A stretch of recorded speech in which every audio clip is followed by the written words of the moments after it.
नमस्कार, आप सभी का स्वागत है DIS के कार्यक्रम इंडिया दिस वीक में। चलिए कार्यक्रम की शुरुआत करते हैं, लेकिन उससे पहले नजर डालते हैं हेडलाइंस पर।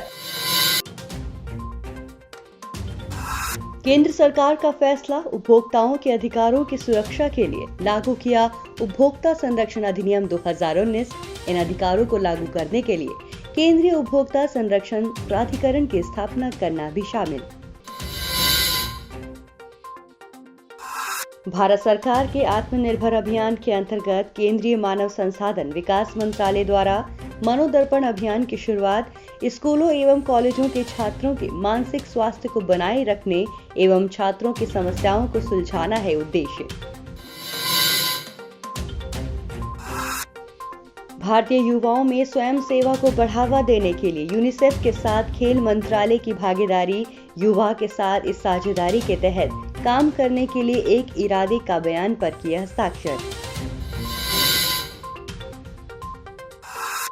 कोविड-19 महामारी के दौरान सर्कस के जानवरों की स्थिति पर काफी असर पड़ा है, जिसको लेकर दिल्ली हाई कोर्ट ने एनिमल वेलफेयर बोर्ड को सर्कस में रखे गए जानवरों की संख्या का पता लगाने के लिए एक राष्ट्रव्यापी सर्वेक्षण करने का निर्देश दिया।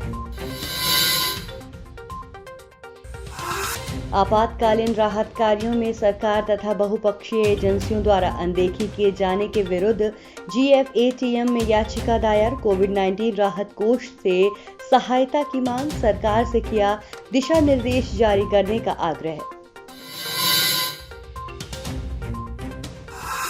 ऑस्ट्रेलिया को नौसेना अभ्यास में सम्मिलित किए जाने के मिले संकेत। भारत के रक्षा मंत्रालय द्वारा होने वाली त्रिपक्षीय मालाबार नौसेना अभ्यास में ऑस्ट्रेलिया को सम्मिलित करने के विषय पर हुई चर्चा।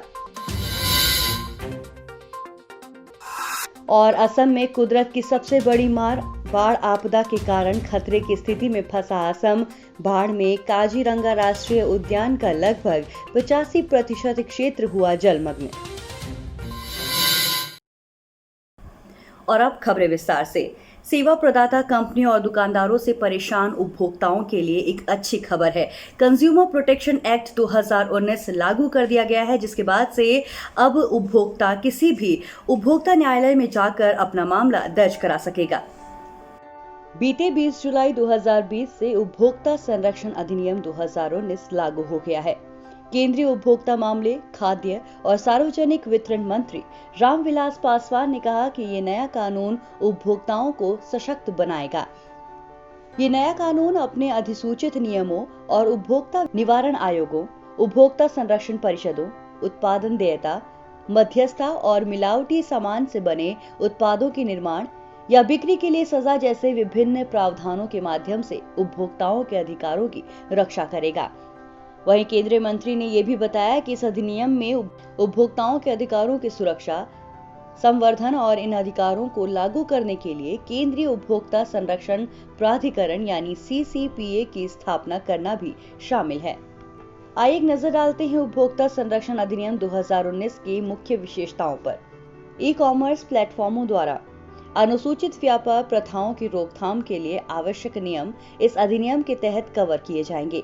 प्रत्येक ई-कॉमर्स इकाई को धन वापसी, वारंटी और गारंटी, विनिमय, वितरण और शिपमेंट, शिकायत निवारण तंत्र, भुगतान के तरीके, भुगतान के साधन, भुगतान के तरीकों की सुरक्षा और शुल्क वापसी के विकल्प सहित संबद्ध वस्तु के मूल देश के बारे में जानकारी देनी होगी, जो उपभोक्ताओं को उनके प्लेटफॉर्म पर खरीद के पहले चरण में सूचित निर्णय लेने में सक्षम बनाने के लिए आवश्यक होगा। वहीं मध्यस्थता प्रक्रिया को सरल बनाने के लिए इस नए अधिनियम के तहत मध्यस्थता का एक वैकल्पिक विवाद तंत्र भी प्रदान किया गया है। मध्यस्थता के लिए एक उपभोक्ता आयोग को शिकायत सौंपी जाएगी, जहां शुरुआती निपटान की गुंजाइश मौजूद होगी और दोनों या सभी पार्टियां इसके लिए सहमत होंगी। उपभोक्ता आयोगों के तहत स्थापित विभिन्न मध्यस्थता सेल्स में ये मध्यस्थता वार्ता की जाएगी। ऐसी मध्यस्थता के माध्यम से निपटान के खिलाफ कोई अपील नहीं होगी। उपभोक्ता विवाद निवारण आयोग के नियमों के अनुसार कुल 5 लाख रुपए तक के मामले दर्ज करने के लिए कोई शुल्क नहीं देना होगा। CCPA का उद्देश्य केंद्रीय उपभोक्ता संरक्षण प्राधिकरण यानी CCPA को उपभोक्ता अधिकारों के उल्लंघन के साथ साथ संस्थान के मुकदमों या शिकायतों की जांच करने का भी अधिकार होगा। ये भ्रामक विज्ञापनों और अनुचित व्यापार प्रथाओं को रोकने का आदेश भी दे सकता है, असुरक्षित वस्तुओं और सेवाओं की वापसी का आदेश दे सकता है, निर्माताओं या प्रकाशकों या भ्रामक विज्ञापनों के समर्थन करने वालों पर जुर्माना भी लगा सकता है। क्या होंगे उपभोक्ताओं को इससे लाभ? सभी उत्पादों में मिलावट और भ्रामक विज्ञापनों को रोकने के लिए कठोर सजा का प्रावधान होगा।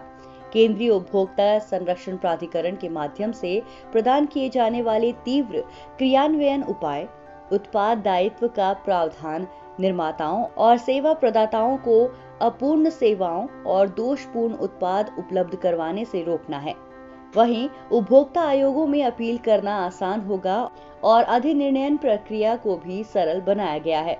इस कानून के तहत मध्यस्थता के माध्यम से विभिन्न मामलों की शीघ्र निपटान की गुंजाइश है। वहीं नए युग के उपभोक्ता मुद्दों जैसे कि प्रत्यक्ष बिक्री और ई-कॉमर्स के लिए नियमों का भी प्रावधान है। एक नजर उपभोक्ता संरक्षण अधिनियम 2019 पर। ये उपभोक्ता संरक्षण अधिनियम 2019 पिछले उपभोक्ता संरक्षण अधिनियम 1986 को निरस्त और प्रतिस्थापित करता है। केंद्रीय उपभोक्ता मामलों, खाद्य और सार्वजनिक वितरण मंत्री रामविलास पासवान ने पहली बार 8 जुलाई 2019 को लोकसभा में एक उपभोक्ता संरक्षण विधेयक 2019 पेश किया था। इस विधेयक को 30 जुलाई 2019 को लोकसभा में और फिर 6 अगस्त 2019 को राज्यसभा में पारित किया गया।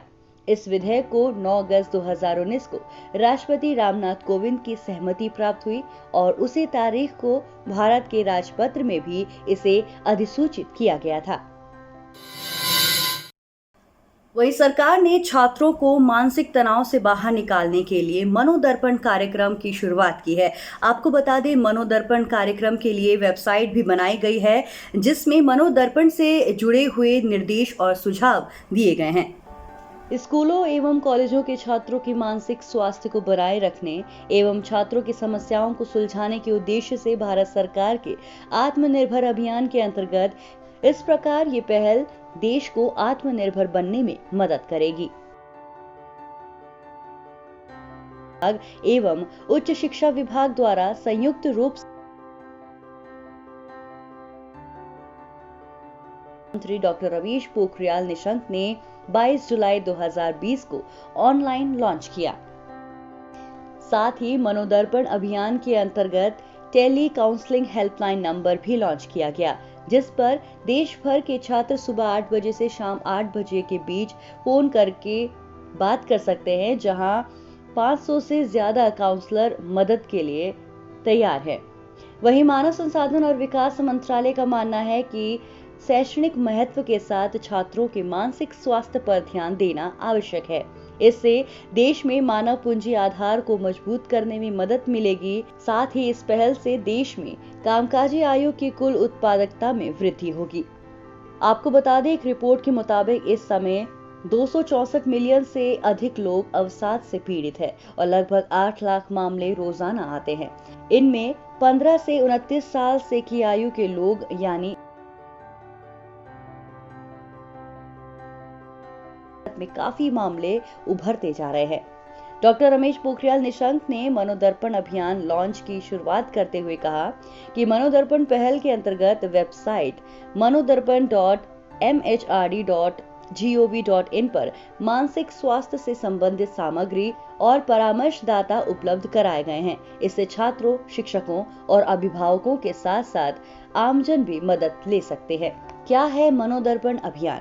मनोदर्पण अभियान एक IT एवं टेली काउंसलिंग इनिशिएटिव है, जिसके बारे में केंद्र सरकार के आत्मनिर्भर भारत अभियान के अंतर्गत शुरू किए जाने की घोषणा प्रधानमंत्री नरेंद्र मोदी द्वारा 17 मई को की गई थी।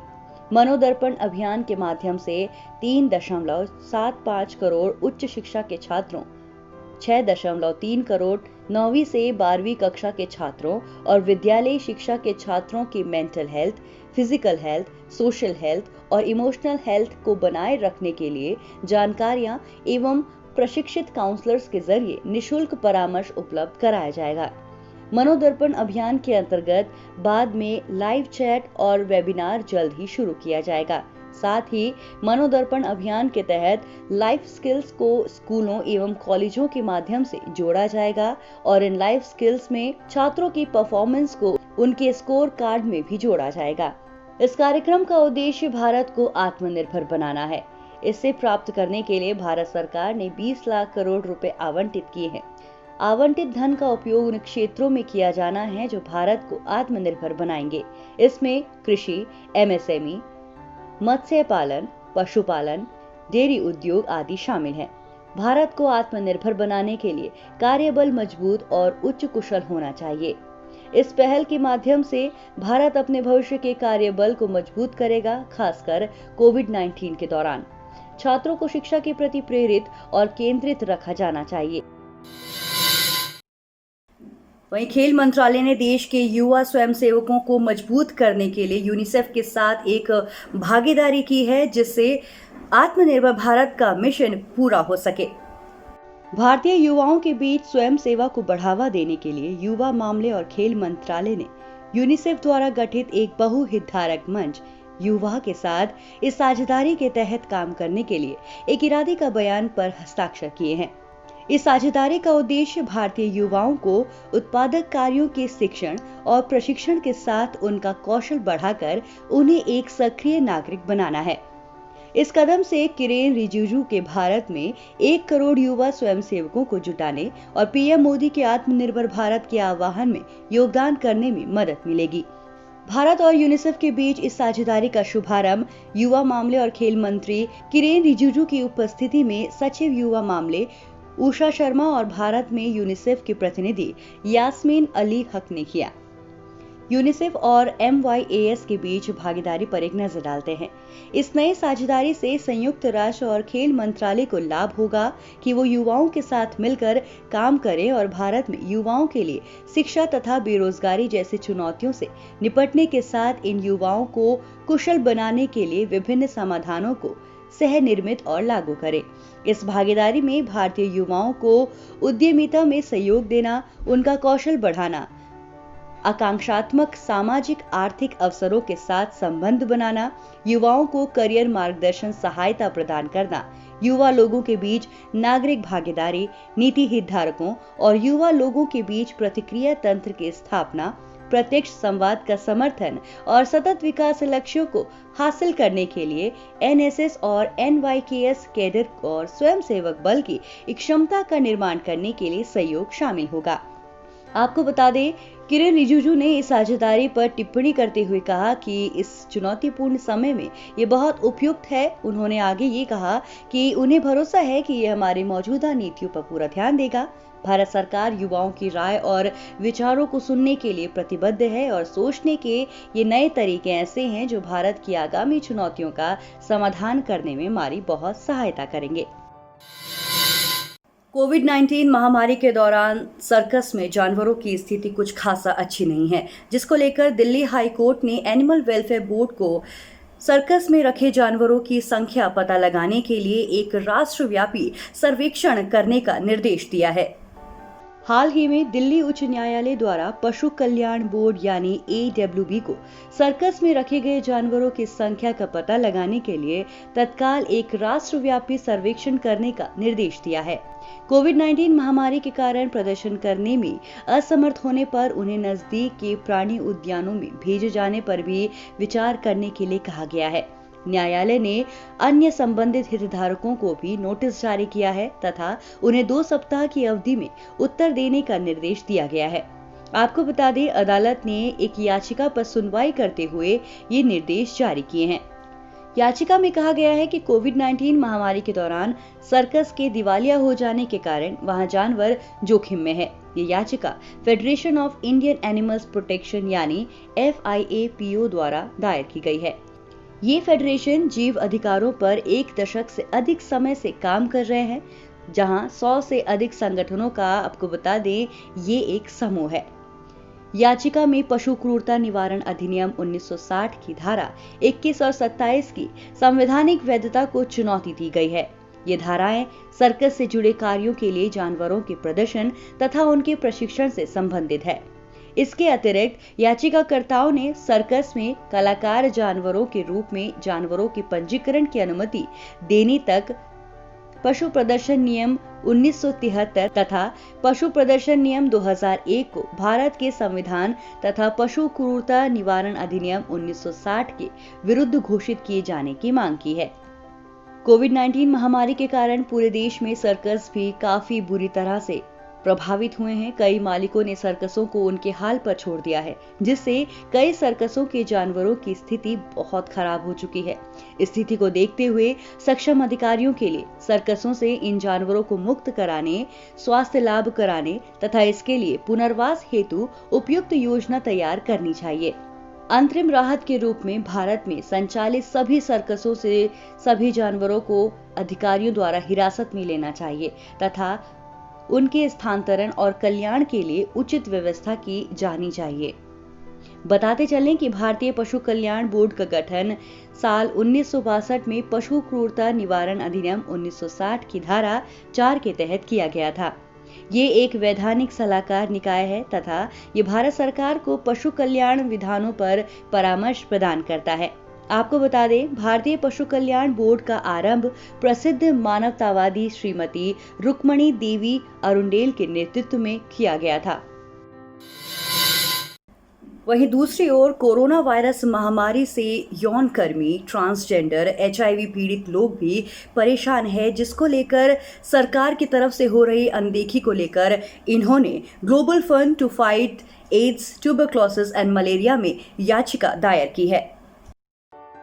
कोरोना वायरस महामारी के दौरान यौन कर्मी, ट्रांसजेंडर, समलैंगिक एवं उभयलैंगिक HIV से पीड़ित व्यक्तियों ने आजीविका स्रोतों से वंचित होने तथा कोविड-19 आपातकालीन राहत कार्यों में सरकार तथा बहुपक्षीय एजेंसियों द्वारा अनदेखी किए जाने के विरुद्ध एड्स, तपेदिक और मलेरिया से लड़ने के लिए वैश्विक कोष यानी global fund to fight AIDS, tuberculosis and malaria GFATM में याचिका दायर की है। याचिकाकर्ताओं ने GFATM से आपातकालीन स्थिति में जीवित रहने के लिए आवश्यकताओं की पूर्ति करने के लिए कोविड-19 राहत कोष से सहायता प्रदान करने के लिए सरकार के लिए दिशा निर्देश जारी करने का आग्रह किया है। आइए एक नजर डालते हैं क्या है GFATM। GFATM को आमतौर पर ग्लोबल फंड के रूप में जाना जाता है। इसका उद्देश्य संयुक्त राष्ट्र द्वारा स्थापित सतत विकास लक्ष्यों की प्राप्ति में सहायता करने हेतु HIV, तपेदिक और मलेरिया महामारी को समाप्त करने के लिए अतिरिक्त संसाधनों को आकृष्ट करना, उपयोग करना तथा निवेश करना है। वर्ष 2002 में स्थापित ग्लोबल फंड सरकारों, नागरिक समाज, निजी क्षेत्र तथा बीमारियों से प्रभावित लोगों के मध्य एक साझेदारी है। GFATM का सचिवालय जिनेवा, स्विट्जरलैंड में है। आपको बता दें, साल 2001 में हुए अपने शिखर सम्मेलन में G8 समूह ने औपचारिक रूप से ग्लोबल फंड के निर्माण की आवश्यकता का समर्थन किया था। ग्लोबल फंड का गठन जनवरी 2002 में स्विस कानून के तहत एक स्वतंत्र गैर लाभकारी संस्था के रूप में किया गया था और विश्व स्वास्थ्य संगठन द्वारा इसके प्रबंधन का दायित्व सौंपा गया था।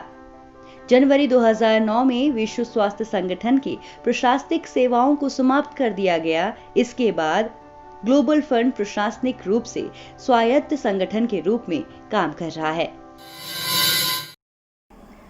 हाल ही में भारत के रक्षा मंत्रालय द्वारा मालाबार नौसेना अभ्यास में ऑस्ट्रेलिया को सम्मिलित करने के लिए एक चर्चा की गई, हालांकि अभी अंतिम निर्णय नहीं लिया गया है। हाल ही में भारत के रक्षा मंत्रालय द्वारा इस साल के अंत में बंगाल की खाड़ी में होने वाले जापान और संयुक्त राज्य अमेरिका के साथ होने वाले त्रिपक्षीय मालाबार नौसेना अभ्यास में ऑस्ट्रेलिया को सम्मिलित करने के विषय पर चर्चा की गई। हालांकि अभी अंतिम निर्णय नहीं लिया गया है, लेकिन ऑस्ट्रेलिया को नौसेना अभ्यास में सम्मिलित किए जाने के संकेत मिले हैं। बताते चले, साल 2007 के बाद पहली बार क्वाड समूह के सभी सदस्य राष्ट्र संयुक्त सेना अभ्यास में भाग लेंगे। ये प्रत्यक्ष रूप से चीन के विरुद्ध शक्ति प्रदर्शन होगा। बताते चले कि क्वाड यानी क्वाड्रिलेटरल सिक्योरिटी डायलॉग, इसमें भारत, जापान, ऑस्ट्रेलिया और अमेरिका शामिल है। इसका मकसद है एशिया प्रशांत में शांति स्थापित हो, किसी तरह का युद्ध ना हो। बताते चलें, मालाबार युद्धाभ्यास का आरंभ भारत और अमेरिका के मध्य साल 1992 में एक द्विपक्षीय नौसैनिक अभ्यास के रूप में हुआ था। साल 2015 में इस अभ्यास में जापान को सम्मिलित किया गया और इसके बाद ये एक त्रिपक्षीय सैन्य अभ्यास बन गया। क्वाड समूह के प्रति चीन की आशंकाएं। एक रिपोर्ट के मुताबिक बीजिंग काफी समय से भारत प्रशांत क्षेत्र में इन लोकतांत्रिक देशों के गठबंधन का विरोध करता रहा है। चीन इसे एशियाई नाटो चतुपक्षीय गठबंधन के रूप में देखता है, जिसका उद्देश्य चीन के उत्थान को रोकना है। इसके अतिरिक्त वर्तमान में भारत तथा चीन संबंध तनावपूर्ण है। ऐसे में मालाबार युद्धाभ्यास में ऑस्ट्रेलिया को सम्मिलित करना चीन के विरुद्ध भारत का एक कदम माना जा सकता है। एक नजर डालते हैं भारत के लिए चुनौतियों पर। हाल ही में लद्दाख क्षेत्र में चीन के साथ हुई मुठभेड़ के बाद कई भारतीय विश्लेषकों का मानना है कि ये भारत के लिए समुद्री क्षेत्र में अपनी पारंपरिक आत्मरक्षात्मक नीति को छोड़ देने का सही समय है। भारतीय यथार्थवादी हिंद महासागर में चीन की चालों का मुकाबला करने के लिए अमेरिका, जापान और ऑस्ट्रेलिया के साथ गठबंधन का समर्थन करते हैं। हालांकि चीन पर अधिक दबाव डालना तथा हिंद महासागर एवं दक्षिण प्रशांत क्षेत्र में अपने प्रभावी क्षेत्र का विस्तार करना भारत के लिए भारी भी पड़ सकता है। वहीं वर्तमान में भारत और चीन के मध्य पूर्वी लद्दाख में सीमा पर शांति बहाली के लिए वार्ता जारी है। ऐसे में नई दिल्ली द्वारा मालाबार युद्धाभ्यास में सम्मिलित होने के लिए ऑस्ट्रेलिया को निमंत्रित करना बीजिंग के लिए विपरीत संकेत भेज सकता है। अगर चीन प्रत्युत्तर में पूर्वी हिंद महासागर में अभद्र तरीके से आक्रामक रुख अपनाता है तो इससे भारत चीन विवादों में एक नया मोर्चा खुल सकता है। इसके अलावा बिना सामरिक प्रौद्योगिकी हस्तांतरण के अमेरिका और जापान के साथ सहयोग से हिंद महासागर क्षेत्र में भारतीय नौसेना की निवारक क्षमता में सुधार नहीं होगा। परिचालनात्मक रूप से भी क्वाड सदस्यों के साथ बहुपक्षीय संबंधों को प्रारंभ करना दिल्ली के लिए असामयिक हो सकता है। पूर्वी एशिया और दक्षिण पूर्वी एशिया में यूएस और चीन के बीच सामरिक स्थिति उत्तेजनात्मक है। ऐसी परिस्थितियों में क्वाड सैन्य गठबंधन का उपयोग एशिया प्रशांत सुरक्षा गातिकी में भारत को सम्मिलित करने के लिए किया जा सकता है। और वहीं असम में कुदरत की सबसे बड़ी मार पड़ी है। असम में बाढ़ आपदा के कारण असम खतरे की स्थिति में फंसा हुआ है। वहीं इस बाढ़ में काजीरंगा नेशनल पार्क का 85% भाग 85% क्षेत्र पानी में डूब गया है। असम में कुदरत की सबसे बड़ी मार पड़ी है। असम बाढ़ आपदा के कारण खतरे की स्थिति में फंसा हुआ है। असम में प्रति वर्ष बड़ी बाढ़ आती है और हर बार कई जाने जाती हैं। लाखों लोग विस्थापित होते हैं। गांव, फसलें, बुनियादी ढांचा आदि सब तबाह हो जाते हैं। इस साल की बाढ़ में काजीरंगा राष्ट्रीय उद्यान का लगभग 85% क्षेत्र जलमग्न हो गया है। पिछले साल की बाढ़ की तुलना में वर्तमान बाढ़ की स्थिति बेहद ही खराब है। बताते चले, काजीरंगा राष्ट्रीय उद्यान असम राज्य के 2 जिलों के अंदर बसा एक राष्ट्रीय उद्यान है। इनमें एक जिला एक असम राज्य के नौगांव जिले का कलियाबोरा उपखंड तथा दूसरा गोलाघाट जिले का बोकाघाट उपखंड शामिल है। काजीरंगा उद्यान 378 वर्ग किमी को कवर करता है। आपको बता दें, ये एक वैश्विक विरासत स्थल है। इस पार्क में एक सींग वाले गेंडों की विश्व की 2/3 आबादी यहाँ निवास करती है। बताते चले, काजीरंगा में वैश्विक बाघों के संरक्षित क्षेत्रों के बीच सर्वोच्च घनत्व है और 2006 में इसे एक टाइगर रिजर्व घोषित किया गया था। अब एक नजर डालते हैं पिछले साल की बाढ़ की तुलना में वर्तमान बाढ़ की स्थिति पर। साल 1988, 1998 तथा 2004 की बाढ़ सबसे भयावह थी। साल 2004 की बाढ़ से 12.4 मिलियन लोगों का जीवन प्रभावित हुआ तथा 251 लोगों की मौत हुई थी। वर्तमान बाढ़ अब तक 57 लाख लोगों के जीवन को प्रभावित कर चुकी है और विशेषज्ञों का कहना है कि बाढ़ की सबसे खराब स्थिति आना अभी बाकी है।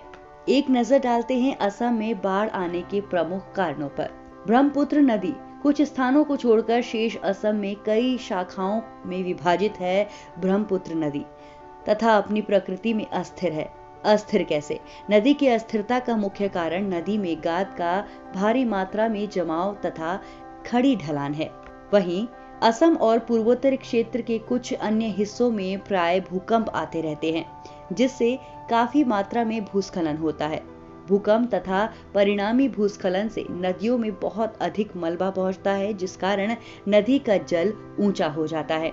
वहीं असम को ब्रह्मपुत्र तथा बराक नदियों के साथ साथ उनकी सहायता नदियों के तटीय कटाव का सामना करना पड़ता है।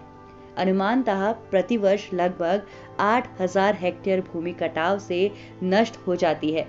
ऐसे में तट उपरदन भी इसके पीछे एक मुख्य कारण है। वहीं मानव निर्मित कारणों में ऊंचाई पर निर्मित किए गए बांधों से पानी को छोड़ा जाना असम क्षेत्र में बाढ़ का प्रमुख कारण है। वहीं गुवाहाटी की स्थलाकृति, इसकी आकृति एक कटोरी के समान है। ये जल भराव के लिए अति संवेदनशील स्थिति है।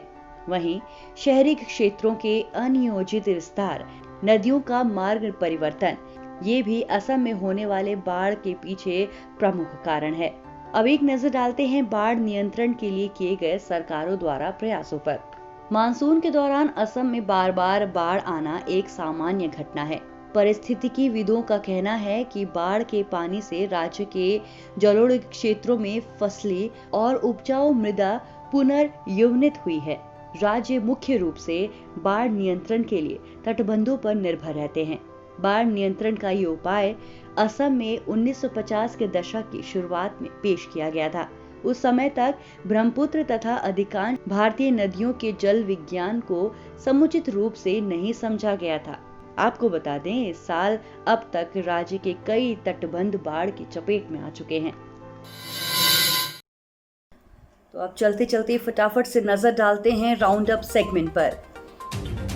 जारी किया गया पीएम स्वनिधि ऐप। रेहड़ी पटरी तथा फेरी लगाने वाले दुकानदारों को आसानी से लघु ऋण की सुविधा देने के लिए प्रधानमंत्री street vendors Atmanirbhar Nidhi PM Svanidhi योजना का मोबाइल ऐप जारी किया गया है। पीएम स्वनिधि मोबाइल ऐप का उद्देश्य छोटे दुकानदारों के लिए ऋण आवेदन की प्रक्रिया को आसान बनाना और संबंधित संस्थानों तक सरल पहुंच प्रदान करना है। इस मोबाइल ऐप के माध्यम से योजना को बेहतर तरीके से लागू करने में मदद मिलेगी और लघु ऋण तक छोटे। उल्लेखनीय है कि प्रधानमंत्री स्ट्रीट वेंडर्स आत्मनिर्भर निधि की शुरुआत छोटे दुकानदारों और फेरी वालों को आर्थिक रूप से सहयोग प्रदान करने के लिए की गई थी। इस योजना के तहत छोटे दुकानदार 10,000 रुपए तक के ऋण के लिए आवेदन कर सकते हैं। ऋण प्राप्त करने के लिए आवेदकों को किसी प्रकार की जमानत या कोलेक्ट्रल की आवश्यकता नहीं होगी। इस योजना के तहत प्राप्त हुई पूंजी को चुकाने के लिए 1 वर्ष का समय दिया जाएगा। विक्रेता इस अवधि के दौरान मासिक किश्तों के माध्यम से ऋण का भुगतान कर सकेंगे। साइबर सुरक्षा क्षेत्र में सहयोग के लिए भारत-इजरायल समझौता। भारत और इजरायल ने कोरोना वायरस महामारी के कारण तेजी से हो रहे डिजिटलीकरण के बीच साइबर खतरों से निपटने में सहयोग के लिए एक समझौता ज्ञापन पर हस्ताक्षर किए हैं। ये समझौता दोनों पक्षों के बीच साइबर सुरक्षा को लेकर सहयोग को मजबूत करने और साइबर खतरों से संबंधित सूचना के आदान प्रदान के दायरे को विस्तृत करने में अहम भूमिका निभाएगा। इस समझौते के अंतर्गत साइबर सुरक्षा पर वार्ता, क्षमता निर्माण में सहयोग और साइबर सुरक्षा से संबंधित सर्वोत्तम प्रथाओं के आदान प्रदान के लिए एक रूपरेखा निर्धारित की गई है। गौरतलब है कि जुलाई 2017 में प्रधानमंत्री नरेंद्र मोदी की इजरायल यात्रा के दौरान साइबर सुरक्षा को सहयोग के एक महत्वपूर्ण क्षेत्र के रूप में परिभाषित किया गया था और अगले वर्ष इजरायल के प्रधानमंत्री बेंजामिन नेतन्याहू भारत की यात्रा के दौरान दोनों पक्षों के बीच इस विषय को लेकर एक समझौते पर भी हस्ताक्षर किए गए थे।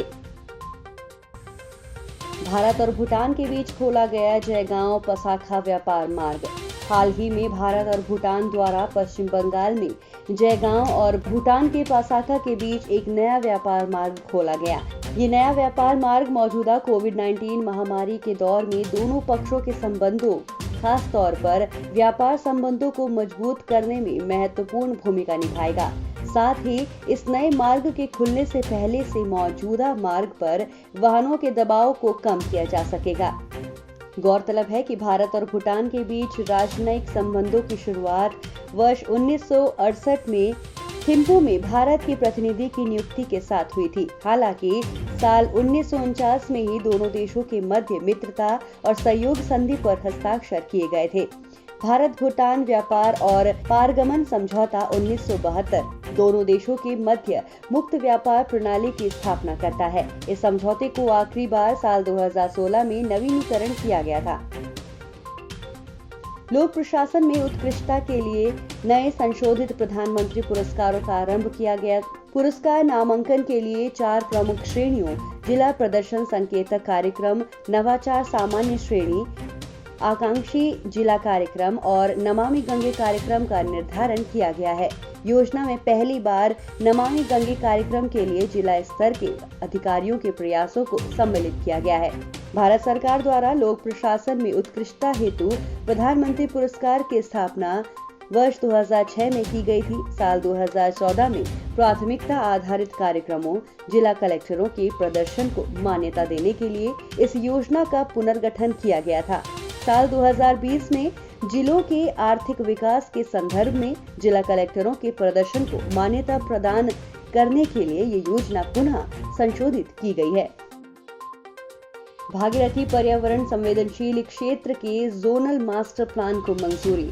केंद्रीय पर्यावरण मंत्रालय द्वारा भागीरथी पर्यावरण संवेदनशील क्षेत्र की अधिसूचना के लिए जोनल मास्टर प्लान को मंजूरी प्रदान की गई है। ये जोनल मास्टर प्लान गोमुख से उत्तरकाशी तक 4179.59 वर्ग किलोमीटर क्षेत्र में फैला है। इस मंजूरी से चारधाम परियोजना को तेजी से आगे बढ़ाने का रास्ता भी खुलेगा। जोनल मास्टर प्लान वाटरशेड के नजरिए पर आधारित है और इसमें वन एवं वन्यजीव, जल प्रबंधन, सिंचाई, ऊर्जा, पर्यटन, सार्वजनिक स्वास्थ्य एवं स्वच्छता, सड़क अवसंरचना आदि क्षेत्रों में प्रशासन भी सम्मिलित है। अधिसूचित भागीरथी पर्यावरण संवेदनशील क्षेत्र ऊपरी हिमालय में स्थित है। संवेदनशील गंगा हिमालय बेसिन है। भौगोलिक रूप से ये क्षेत्र गढ़वाल, मध्य हिमालय तथा ग्रेट हिमालय के अंतर्गत आता है। IIT मद्रास समर्थित स्टार्टअप मॉड्यूल्स हाउसिंग ने पोर्टेबल अस्पताल इकाई विकसित की है। इस यूनिट को कहीं भी ले जाया जा सकता है और 2 घंटे के भीतर स्थापित किया जा सकता है। इस पोर्टेबल अस्पताल को मेडिकैब नाम दिया गया है। ये पोर्टेबल अस्पताल केरल के वायनाड जिले में लॉन्च किया जा रहा है, जहां इन इकाइयों को कोविड-19 रोगियों के इलाज के लिए तैनात किया जा रहा है। मेडिकैब फोल्डेबल है और इसमें medical zone, isolation room, doctors room और ट्विन बेड ICU जैसे 4 जोन हैं। इस परियोजना को IIT मद्रास इंक्यूबेशन सेल द्वारा समर्थित किया गया था। भारत अमेरिका आयोजित कर रहे हैं पेसिक्स अभ्यास। 20 जुलाई 2020 को अमेरिकी नौसेना के वाहक USS निमित्ज ने मध्य पूर्व में भारतीय युद्धपोतों के साथ समुद्री अभ्यास किया। पेसिक्स अभ्यास एक ऐसे समय में किया जा रहा है जब भारत और चीन के बीच सीमा पर तनाव है। भारतीय नौसेना ने Japan maritime self defence force और फ्रांसीसी नौसेना के साथ इसी तरह का पेसिक्स संचालित किया है। पेसिक्स एक पैसेज एक्सरसाइज है। USS निमित्ज दक्षिण चीन सागर से अपने रास्ते पर था। नौसैनिक वाहन ने हाल ही में USS रोनाल्ड रीगन के साथ दक्षिण चीन सागर में आयोजित सैन्य अभ्यास में भाग लिया था। भारत के पहले चार्जिंग प्लाजा का किया गया उद्घाटन। 20 जुलाई 2020 को बिजली, नवीन और नवीकरणीय ऊर्जा मंत्री श्री RK सिंह ने नई दिल्ली में चैम्सफोर्ड क्लब में पहले सार्वजनिक इलेक्ट्रिक वाहन चार्जिंग प्लाजा का उद्घाटन किया। चार्जिंग प्लाजा के साथ मंत्री ने रेस का भी उद्घाटन किया। रेस का पूर्ण स्वरूप retrofit of air conditioning to improve indoor air quality for safety and efficiency है। ये EESL और USAID की संयुक्त पहल है। चार्जिंग प्लाजा की स्थापना EESL यानी एनर्जी एफिशिएंसी सर्विसेज लिमिटेड और NDMC यानी नई दिल्ली नगरपालिका परिषद द्वारा की गई थी। प्लाजा में विभिन्न विशिष्टताओं के 5 इलेक्ट्रिक वाहन चार्जर्स हैं। रेस पहल पूरे देश के कार्य क्षेत्रों में खराब वायु गुणवत्ता के मुद्दों को दूर करेगी। रेस को US agency for international development नेत्री कार्यक्रम की साझेदारी में लॉन्च किया गया था। रेस ने हवा की गुणवत्ता के मापदंडों में 80% सुधार दिखाया है। दिल्ली में लॉन्च की गई मुख्यमंत्री घर घर राशन योजना। 21 जुलाई 2020 को दिल्ली के मुख्यमंत्री अरविंद केजरीवाल ने मुख्यमंत्री घर घर राशन योजना लॉन्च की। इस योजना का उद्देश्य पात्र लाभार्थियों को घर पर राशन पहुंचाने में मदद करना है। ये योजना 6 से 7 महीने तक चलाई जाएगी। इस योजना के तहत दिल्ली सरकार गेहूं, चावल, आटा और चीनी को हाइजीनिक रूप से भरे बैग में डिलीवर करेगी। पैकेट लोगों के दरवाजे पर पहुंचाए जाएंगे। दिल्ली सरकार इसके साथ one nation one ration card योजना और मुख्यमंत्री घर घर राशन योजना भी शुरू करेगी। इस योजना से राजधानी के लाखों लोग लाभान्वित होंगे। वर्तमान में राष्ट्रीय सुरक्षा अधिनियम 2013 के तहत रियायती राशन प्रदान किया जा रहा है।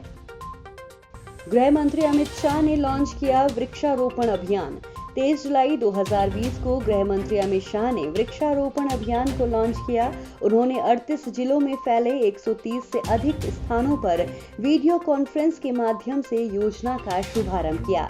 इस योजना में खनन क्षेत्रों में पेड़ पौधे लगाकर हरित स्थान बनाने पर ध्यान दिया जाएगा। इस योजना का शुभारंभ केंद्रीय कोयला और खान मंत्री श्री प्रहलाद जोशी की उपस्थिति में किया गया। अमित शाह ने 6 इको पार्क और पर्यटन स्थलों का शिलान्यास भी किया। पर्यटन स्थल और इको पार्क आसपास के क्षेत्रों में साहसिक मनोरंजन, वाटर स्पोर्ट, बर्ड वॉचिंग आदि के लिए मार्गदर्शन प्रदान करेंगे। ये स्थान राजस्व उत्पन्न करेंगी और स्थानीय लोगों के लिए रोजगार भी पैदा करेंगी। कोयला मंत्रालय द्वारा वृक्षारोपण अभियान लागू किया जाएगा। इस योजना के तहत खानों, कार्यालयों, कॉलोनियों और लिग्नाइट और कोयला सार्वजनिक क्षेत्र के अन्य स्थायी क्षेत्रों में बड़े पैमाने पर वृक्षारोपण किया जाएगा। अभिनेता सोनू सूद ने लॉन्च किया प्रवासी रोजगार ऐप। 22 जुलाई 2020 को अभिनेता सोनू सूद ने प्रवासी रोजगार ऐप लॉन्च की। ये एप्लीकेशन नौकरियों को खोजने और विशिष्ट नौकरी प्रशिक्षण कार्यक्रमों की पेशकश करने के लिए सभी आवश्यक जानकारी प्रदान करता है। सोनू सूद लॉकडाउन के दौरान से प्रवासी श्रमिकों को उनके घरों तक पहुंचने में मदद कर रहे हैं। प्रवासी रोजगार एप्लीकेशन सही नौकरी के अवसर खोजने के लिए श्रमिकों के लिए एक मंच के रूप में कार्य करेगा। ये ऐप निशुल्क है। ये नौकरियों को खोजने के लिए सभी आवश्यक लिंकेज और जानकारी प्रदान करेगा। इस ऑनलाइन प्लेटफॉर्म में 500 से अधिक कंपनियां हैं जो परिधान, निर्माण, health care, BPO, engineering, automobile, logistic, e commerce आदि से संबंधित है। एक टोल फ्री नंबर भी लॉन्च किया गया है जिसे 24/7 संचालित किया जाएगा। सोनू सूद ने बसों, ट्रेनों और उड़ानों के माध्यम से फंसे हुए प्रवासी श्रमिकों को उनके घरों तक पहुंचाने में मदद की है। प्रधानमंत्री ने शुरू की मणिपुर जलापूर्ति परियोजना। हाल ही में प्रधानमंत्री नरेंद्र मोदी ने वीडियो कॉन्फ्रेंसिंग के माध्यम से मणिपुर के लिए एक जलापूर्ति परियोजना यानी वाटर सप्लाई प्रोजेक्ट की आधारशिला रखी। गौरतलब है कि इस परियोजना के जरिए राज्य के लगभग 25 शहरों और 1700 गांवों को स्वच्छ पेयजल उपलब्ध कराया जाएगा। महत्वपूर्ण बात यह है कि इस परियोजना को न केवल वर्तमान बल्कि आगामी 20-22 वर्षों की जरूरतों को ध्यान में रखते हुए बनाया गया है। इस परियोजना से न केवल लाखों लोगों को स्वच्छ पेयजल उपलब्ध होगा बल्कि हजारों लोगों को रोजगार भी मिलेगा। इस संबंध में जारी विज्ञप्ति के अनुसार मणिपुर जलापूर्ति परियोजना वर्ष 2024 तक घर जल के लक्ष्य को प्राप्त करने के लिए राज्य सरकार के ठोस प्रयासों में एक अहम कदम है। गौरतलब है कि केंद्र सरकार ने वर्ष 2019 में जल जीवन मिशन की घोषणा की थी। इस मिशन का प्रमुख उद्देश्य साल 2024 तक सभी ग्रामीण घरों में पाइप जलापूर्ति सुनिश्चित करना है। उत्तराखंड सरकार ने शुरू की वेस्ट टू एनर्जी पहल। उत्तराखंड सरकार ने वेस्ट टू एनर्जी नाम की एक पहल की शुरुआत की है जिसके तहत राज्य सरकार राज्य में उत्पन्न होने वाले अपशिष्ट को बिजली में बदलने का कार्य करेगी। गौरतलब है कि राज्य सरकार ने इस मामले को लेकर नीति का एक मसौदा तैयार कर लिया है और जल्द ही इस मुद्दे को लेकर राज्य के मुख्यमंत्री की अध्यक्षता में मंत्रिमंडल की एक बैठक आयोजित की जाएगी जिसमें इस पहल की आगे की रणनीति तय की जाएगी।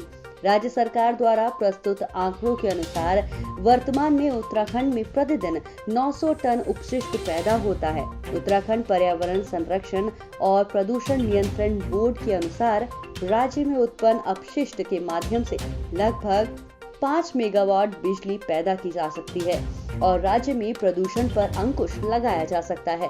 इस पहल का उद्देश्य राज्य में ठोस अपशिष्ट के निपटान के लिए लैंडफिल की अनुपलब्धता की समस्या को भी हल करना है।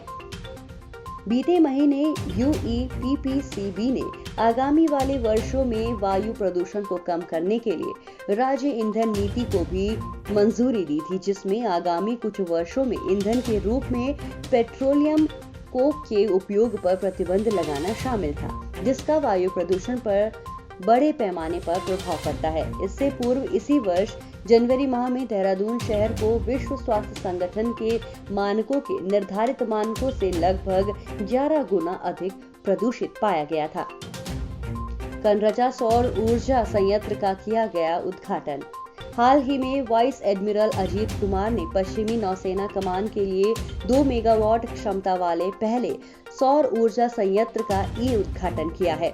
इस संयंत्र की स्थापना नौसेना स्टेशन कनरजा में की गई है और इस क्षेत्र के लिए ये सबसे बड़े सौर ऊर्जा संयंत्रों में से एक है। इस सौर ऊर्जा संयंत्र में 100% स्वदेशी रूप से विकसित किए गए सौर पैनल, ट्रैकिंग टेबल और इन्वर्टर लगे हुए हैं। ये संयंत्र कंप्यूटरीकृत निगरानी और नियंत्रण के साथ साथ नवीनतम प्रौद्योगिकी का उपयोग करते हुए ग्रिड के साथ परस्पर जुड़ा हुआ है। गौरतलब है कि भारतीय नौसेना की ये परियोजना नौसेना स्टेशन में बिजली आपूर्ति की आवश्यकताओं को पूरा करने के लिए सौर ऊर्जा और नवीकरणीय ऊर्जा के स्रोतों का उपयोग करने की दिशा में एक महत्वपूर्ण कदम है। तो ये थी इस हफ्ते की तमाम महत्वपूर्ण खबरें। अगले हफ्ते आपसे फिर मुलाकात होगी। तब तक के लिए मुझे दीजिए इजाजत। बने रहिए DIS के साथ। नमस्कार।